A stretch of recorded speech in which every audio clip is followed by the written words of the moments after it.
Hey guys, welcome back to my YouTube channel. This is Saadatusdaily. Something just happened right now, and it's not the first time. It happens often, but I just chose to talk about it today. So it's when you just catch someone staring at you, or most importantly, like children. You know, children are very innocent beings. They don't know how to hide their emotions, So I just caught one child with the mom staring at me like he was really looking at me. And I just smiled at the kid. And funny enough, the boy just forgot himself staring. So when I smiled at him, that he just composed himself and just looked away, like he was carried away with me. And it's not the first time it's happening. It happens very often, even with adults. You just catch them staring at you, but I don't really put that into consideration. I just used to look at my concern is just children. Like, they're very innocent beings, they are very pure, they don't know how to hide their emotions. So whenever I see them staring at me, it just makes me to realize that this child is just looking at me like, hey, who is this black girl? This girl is so black, like, and in my own case, I'm not only dark, I'm very dark. And I'm not only very dark, I wear veil. So I'm very different from the normal person you see around. So blacks were very few, like very few over here. And then you now get someone that is not just black, very black, and not just very, very black. I use veil. 100% of the time you see me, my hair is covered. It's just once in a while I try to tie it up or something, but most times I wrap it on my hair. So you just see the child just staring at you, and it's funny. It just makes me to realize, like, we're actually very different, like physically. It's when you come abroad that you will get to know that, oh boy, you are dark. You're very dark. When you so even when if back home you're a fair person, you're a light-skinned person back home, like in Nigeria, within yourselves, you say, okay, hey, I'm very fair. But when you come over here, you get to know that even your fair is not fairing, like you're dark, compared to the people you meet here that they're as good as white, they're as good as to call them white. I have a call and it's very important. Okay, so I had to take that call. Okay, so I was talking about, so like you get to just know that you just get to it's so the essence of this video is just to let us know that it's actually not easy being different. It takes a lot of what do I call it?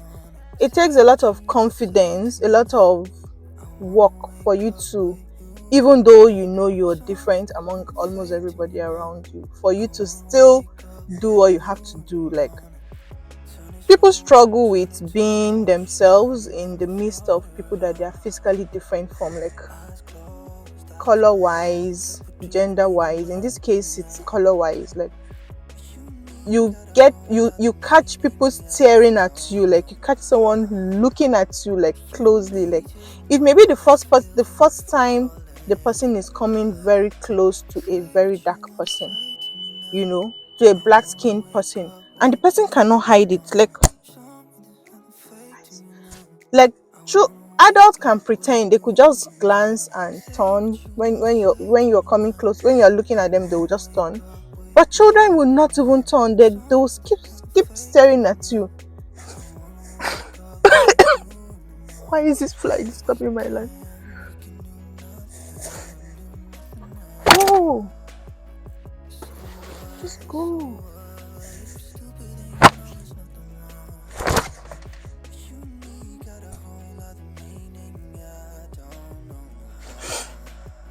Yeah, adults can easily just stylishly look at you, but children cannot. That makes you know that, oh boy, this child is staring at you. Like, most times I see them in the mall, like if we go shopping or we meet somewhere or we're walking, you see the mom is pulling the child, holding the child's hand, walking away, and then you see the child is turning and looking at you, like, and when you smile, there was even a time that the mom had to apologize to me, like, oh, so sorry, as in, who sent this flight to me?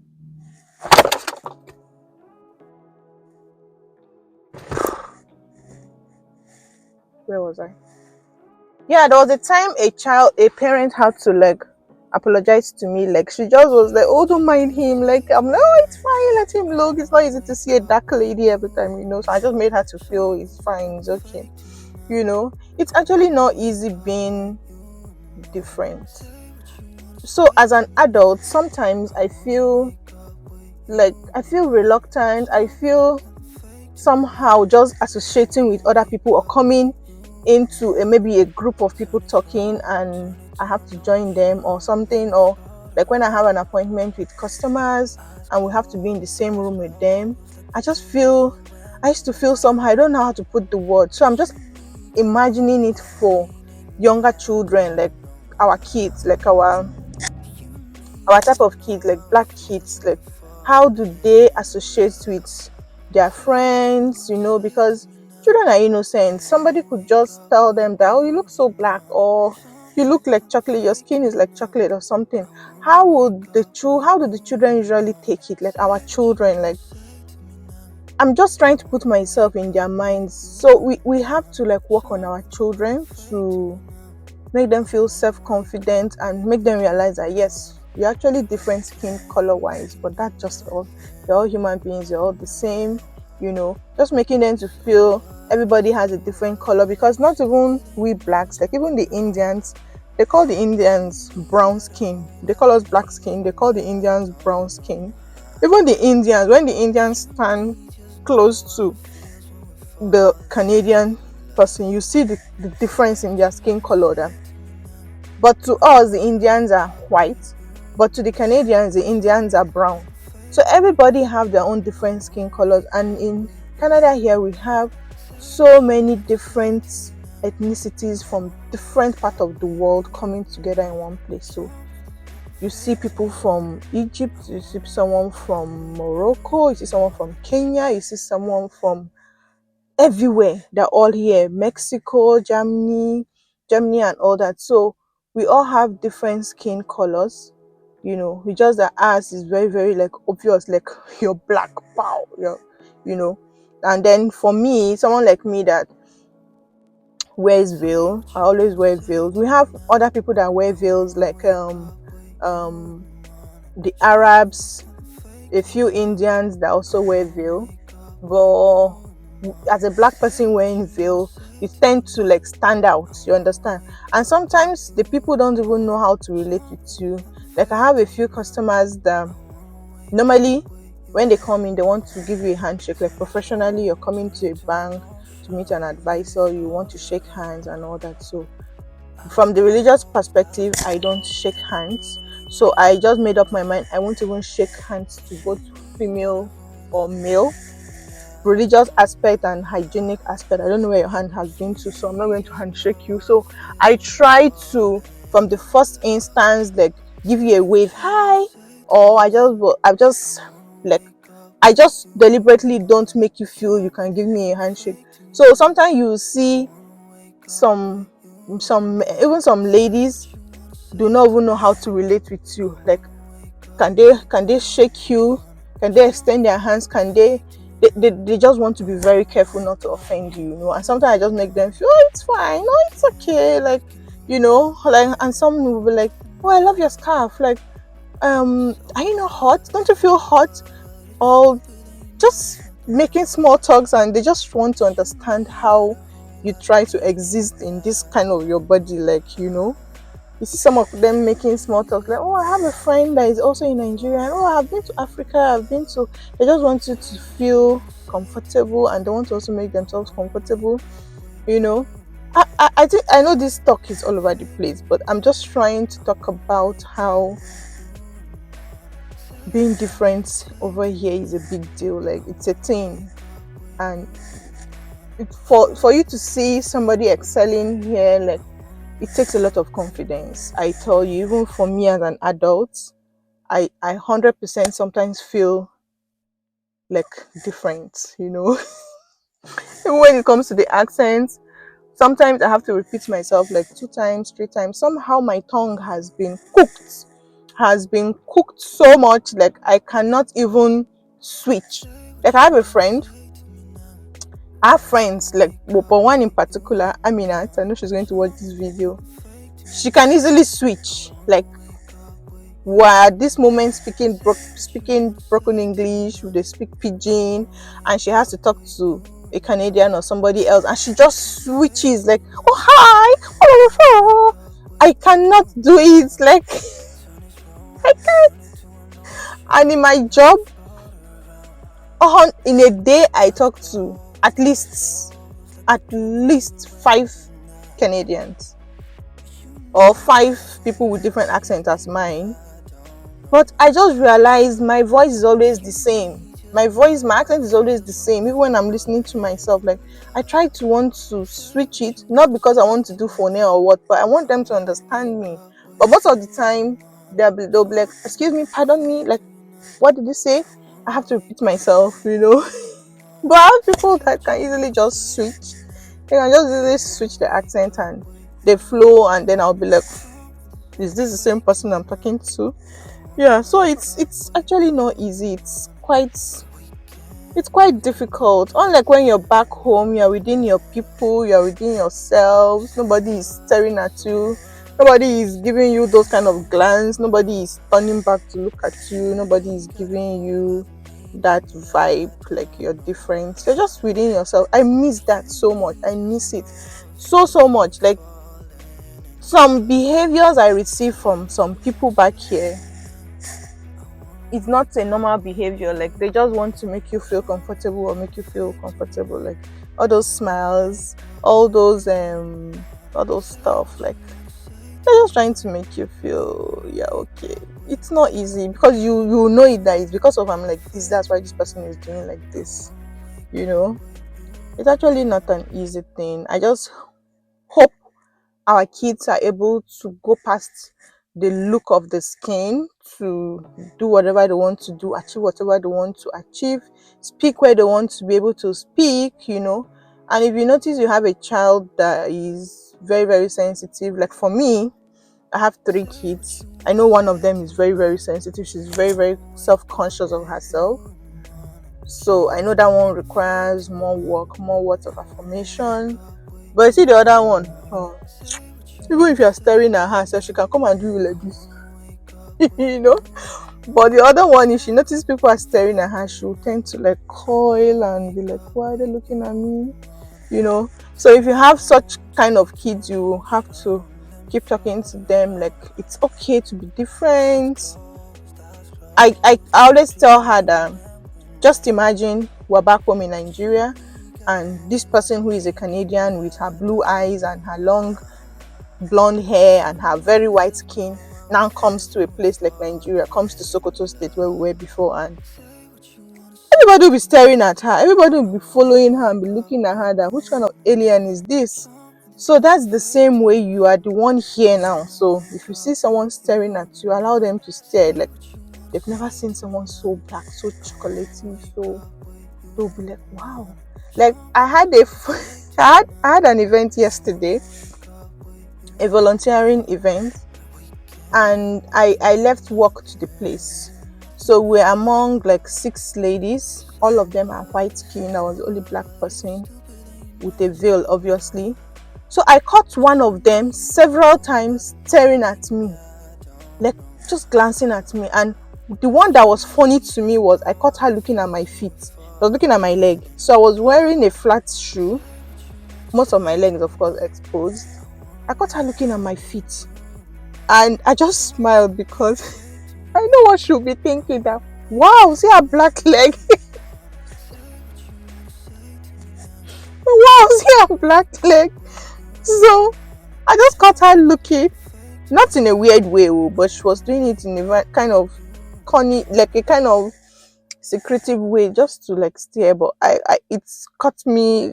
I just laughed inside, like she's really looking at me, like, wow, who is she? Look at her legs, black legs. So I just like moved on, but it's actually weird. I don't even know.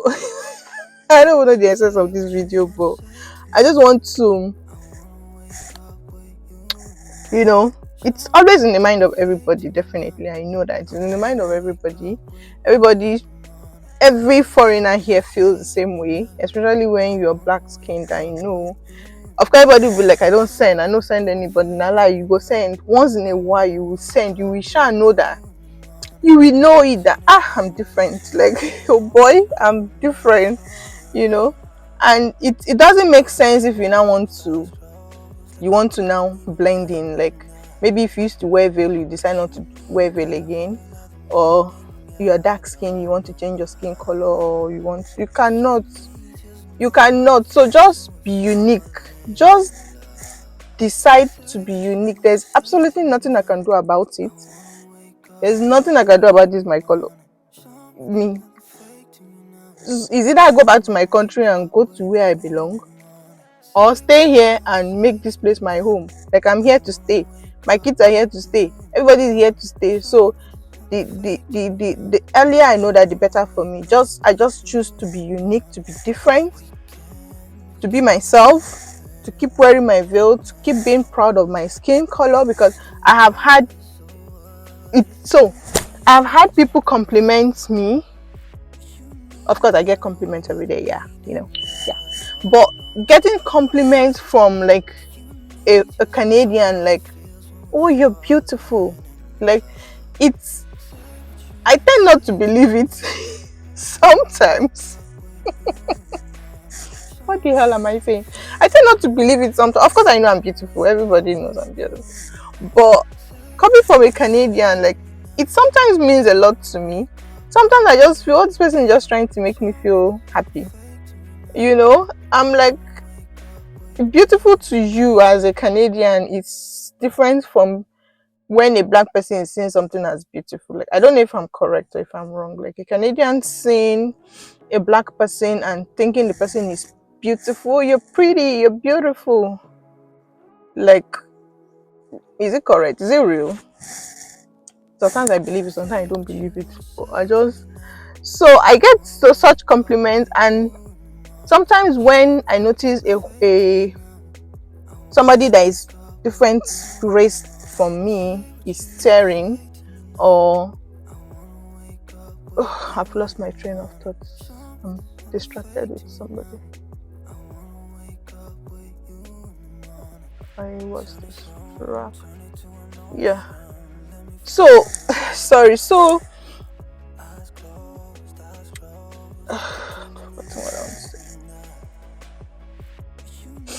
so it's actually not. It's a thing over here. It's actually a thing here. You know, like, especially like, even when you want to go for interviews, if you want to go for meetings, especially interviews. Let's talk about interviews. Like, so when I got my job my current job where I work, I also got another job. I got two jobs at the same time. But when I was doing the interview for the other job, I already got the email. I already knew who I already knew the gender of the person that was going to interview me. I knew it was going to be a female. And somehow I just had this feeling, like, it was supposed to be a Zoom meeting. I just had this feeling in me that I should drop my veil. I shouldn't use veil. Because at that time I needed the job badly. I didn't want I didn't want anything to make me not get the job. Because sometimes, I know it's normal, for your first impression of somebody just goes a long way to determine what you're going to do with that person. When I come on the camera and you just see me with a veil, I'm a dark skin and I'm with a veil, it may just give you that inkling, like, who is this? Unlike if you come online and then you see somebody like you have that kind of 100% reception to that person even before the person opens their mouth. I don't know if I'm making sense. Like, I didn't want to give her any reason to not judge me based on my performance in the interview. So something just told me, drop your veil. You already know it's a woman. A woman can see your hair. It's fine. And I just removed my veil during the interview. Before the interview, I just removed my veil and I was just without my veil. And we did the interview and I got the job. I don't think that's the reason why I got the job, but I just had that feeling, like, this veil may just make this person not give me this job, or may make the person just have one sentiment about me or something, So that is how once in a while your head keeps thinking. And even like if there's a position in a job and you're not giving, you may just feel it's because of this, it's because of that, so sometimes that's why I feel people of other race in this country tend to want to do even extra, tend to want to even do more than the indigenous people here, so as to always stand out, so there won't be any reason to say you're not what you're doing, like in terms of promotion or something. You tend to want to do extra, so the management or will not, I just feel will do twice harder, because you're an immigrant, you have everything to lose. Like if you don't have a job, you have everything to lose. You need to keep a job, you need to be able to secure that job, you need to. So you may find out that there are some courses that everybody in the job is required to do, and you may just see that the indigenous, the Canadians, are slacking about it. Like they're not even ready to stress themselves about it, and you as an immigrant, it's your priority. Like, I must do this thing, I cannot afford to not do it. You want to say you will not do it along with other people. When they want to bring list of people that they will throw out of the job for not having that certification, I bet you're going to be the first person. Just by default, you'll be the first person to be thrown out. So you want to always be the one ahead. Like, you don't want any issues with yourself, you don't want to have any issues with the job, with your management, with your HR, with your manager, because you don't want wahala. You just feel there's always going to be that sentiment. Not that they're being racist though, but just by default, you just feel you're different. So if there's any issue like this, the way they'll treat that one is going to be different from the way they'll treat you. So all this video is not, I'm not trying to say people are racist or anything. It's just you being different here is a thing. You being different race, different skin is a thing over here, and the earlier you know it, the better for you. I hope this video made sense in one way or the other. I don't know what I'm saying, but I believe it makes sense to me, and I feel good I've said it out. Like, I've voiced it out. It has always been in my mind, because it's something that happens regularly. I see it happening almost daily when I go out, when I see people, yeah. Alright, if this video made sense, please like, please share, please subscribe, and see you in my next one. Bye.